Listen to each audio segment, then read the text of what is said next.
Yes. No. My high is at N, Kaizer Chiefs fan.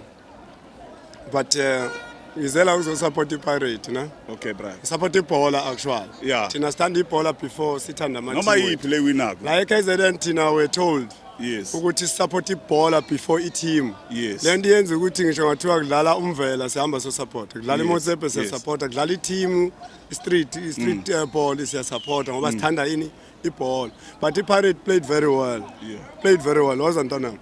Sure. Played very well today and sifisa ukuyibongela iPirate for one reason. Yes. Ukuthi ikwazi ukubreak irecord lokuthi repeatedly ilokhu iwina ama cup. I-culture leyo yeteam enkulu vele kwakuyi-culture yama-team aseSoweto. Yeah. Akuyona noma yiphi team engalokhu repeat. Lento ye-Sundowns uthi Sundowns repeatedly siwina i-cup. That's a new culture futhi engayi-assist i-economy ye-country. Because abanama support. So ngeke ukwazi ulokhu unika i-cup i-team eyodwa engenayo i-fan base. So kusho ukuthi i-economy ye-country yasinka. Njengamanje uma unika iPirate uyabona nawe istrad ukuthi kanjani amahotela abhukiwe abantu batravelile to iSundowns stadium I'm not here to talk about Sundowns but I'm here to analyze the economy yaseDurban ukuthi iraisile i-economy yaseDurban iPirate because it's a big team. Kaizer Chiefs also did the same. IDurban kahle hle ihub ye-economy. Ngohost ibhola noma ngayapi noma uyephi ngatshela uSafa one day ngathi lethi game yebafana uzobona babonile babecabanga ukuthi ngiyadlala and I'm the one who said mangabe iKaizer Chiefs iwina i-economy iyaraiser people bafika after mina sengishilo babengidoubt bethi ngiyadlala sadlala iNedbank kwenzakala today ubonile dlala neteam encane asicwalanga stadium sold out before i-game ya Wednesday ibe sold out le Arrows. Sengiyothenga ithi le Arrows wathi no liphela today le Arrows.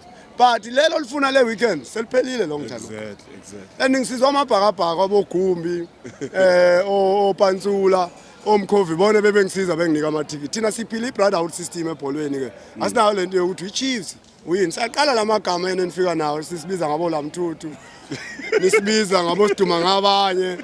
Lawo magama lawo mina today ngizothi lawo magama awayekwe ukuba in publicity noma shayela izandla akhila ispirit sebhola enza singakwazi ukuyonisupporta noma sithanda i-economy ebisiya affecteka ngoba ngiyasaba ukuyobizwa ngosiduma ngabanye abanye ngithe ngiyafika lapha Pirate hamba wena usiduma ngabanye yabo insult le ngikhokhe ngemali yami estadium ngiyacula I understand petrol wami family yami and support ibhola and ngisupport ibhola wena uzothi angihambe you understand next time ngisezokwazi uze stadium so lamagama yesafike nabantu abafamous aboReggie but kumele bafunde ukuthi sometimes abanye abantu baba insulted by those words so gcina ngelinye ilanga sibona iPirate yodwa stadium sibona iChiefs yodwa anyway ngeke sigcwale iStadium ngeChiefs kuphela sayidinga iPirate sayidinga Sundowns sayidinga AmaZulu sayidinga Arrows so lamagama siwayeke but ngithi pick up to Orlando Pirates to keep the status of Soweto Giants ngempela ngama rivals eKaizer Chiefs nizinkunzi zebhola